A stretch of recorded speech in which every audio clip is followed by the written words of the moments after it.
Hello, welcome back to the channel. Today I just want to discuss how should we deal with evil. And obviously Jesus Christ taught to overcome evil. You overcome evil with good. He also said if you live by the sword, you'll die by the sword. So not to really use violence. He also said don't hate your enemies, love your enemies. He also said turn the other cheek. So generally you get the feeling Jesus obviously said use non-violence and be peaceful, use the power of the Spirit, which I all completely 100% agree with. And I believe that's the policy 99.9% of the time. But what he didn't really touch on is how to deal with absolute evil and evil that wants to destroy you. How do you deal with that?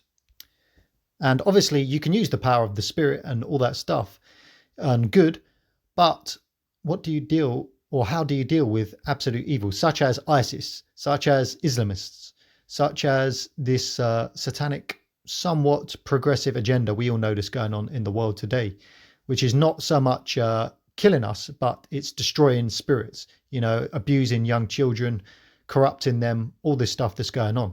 I don't believe that it makes any sense to just turn the other cheek. And for an example, if you're dealing with ISIS or a terrorist, let's say if I'm walking down the street or in our country, we are getting terrorized and terrorists are trying to attack us, do we just sit there and allow it, act passive and turn the other cheek? It makes no sense. Obviously, you're not. An example, if you see a terrorist running into a school with a knife or a gun, you're not going to turn the other cheek. You're going to go and attack him and try and take him out.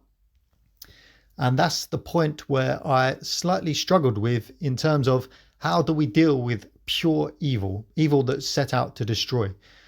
And if they're using violence, to turn the other cheek is stupid. And what it prompted this video is because one thing we know with Islam is wherever it goes, it causes trouble. It's the same tactics of they go in somewhere. If they're a minority, they're just, oh no, we're just friendly Muslims. We just want to live our lives. And then the more they grow, the more power they get, the more they try to dominate, the more they use violence, the more they try to get in politics, the more they try to take over. And it's the same in the West. We're seeing now the Hindus in India have had the problems. Obviously, you got the Israel stuff. Even in Russia, they've had problems. And to sum up that they can't get along with anybody at all. Even I was seeing recently, they've had problems with the Buddhists. I think it's in Myanmar or somewhere, and this Buddhist monk is standing up saying, look, we can't just be pacifists when we're dealing with these savages. And it just goes to show, if you can't get along with the Buddhists, your religion is totally crazy. And the fact that you've got Buddhist monks saying we need to fight back shows that your ideology is somewhat radical. And there's a lot of people criticizing this monk saying, oh no, this goes against Buddhism and you must be peaceful and all this stuff. And I get that. Don't get me wrong. I absolutely get that. But when you're dealing with savages, it's completely naive to just sit back and be pacifist and let them, come over, take over, murder, rape, pillage, and corrupt your country. It makes no sense. You have to protect, in Myanmar, they have to protect their Buddhism. In our countries in the West, we have to protect, whether it be Christianity or the spirit of Christ, because we believe in Christianity and the spirit of Christ. I personally believe in spirituality and following Christ, but even Christianity is far better than Islam and must be protected in our Western countries. And we can't just sit idly by and allow it to take over. And actually, there's one thing on this subject talking about how should we do it? Should we use the Jesus way completely, or should we fight back somewhat? And it was something I struggled with. But then when I read the Gita, there was a beautiful part of the Gita that sums up perfectly what I believe to be the answer. And it's about Arjuna. Arjuna is a warrior, and he is a warrior who fights in battles. And he's due for a big battle. And the scene is set. He's ready for the battle. And Arjuna is the warrior. And he's speaking to God. And how it's set out is set out in a story. And God is advising Arjuna on how to proceed. And Arjuna gets into the battlefield, and when he's in the battlefield, he sees a cross to his enemy. And in his enemy, he sees some of his friends, some of his family, some of his cousins, some of people in his society, teachers, policemen, all this stuff, who are his friends. And he's hit with a sudden realization that I don't want to go to war, because how can I go to war against my friends, my family, all these wonderful people in society? Similar in how in COVID, when, you know, a lot of our family and friends were brainwashed and corrupt, and we had to spiritually go to war against them. And this is the problem that faced Arjuna. And Arjuna decides, I can't do it. I can't go to war. I can't fight all these people who are my friends, my family. I'm just going to lay down my weapons. And that makes sense. That's sort of the Jesus way. However, God says to Arjuna, he says, Arjuna, pick up your weapons and go out and fight. You're fighting for righteousness. It is your duty and your purpose to fight against evil.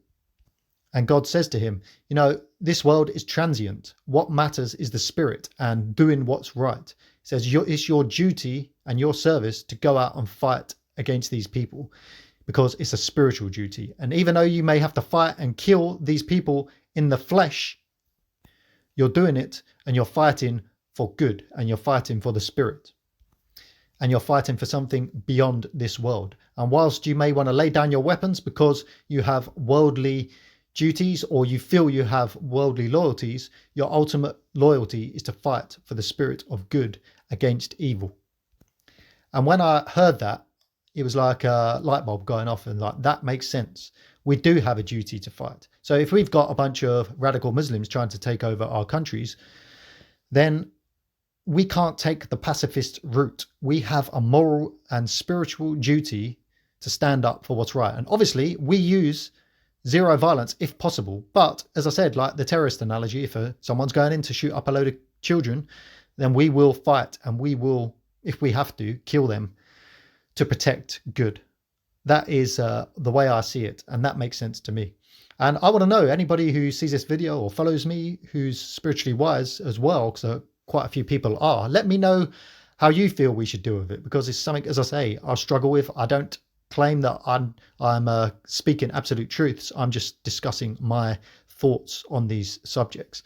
And how do you think we should deal with it? Do we think we should follow Jesus absolutely 100%, or does it make sense that we should stand up against evil? And also, just to clarify, one final point is that it's only to deal with absolute evil when you have no other choice. And obviously, like as I said before, the Christian war, where 9 million Christians, the biggest war in European history, where 9 million Christians killed each other, they could somewhat argue that, oh, we're fighting and killing for protecting the right version of Christianity. But for me, that still doesn't make sense, because you can't have two groups of Christians all killing each other when they should be following the teachings of Christ. They should be able to come to a sensible conclusion.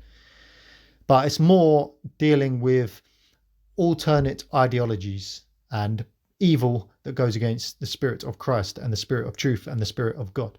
Okay, so yeah, comment. Let me know what you think on this subject. How do we deal with evil? Especially, for an example, the best analogy is, what should we do in the West about radical Islam trying to take over?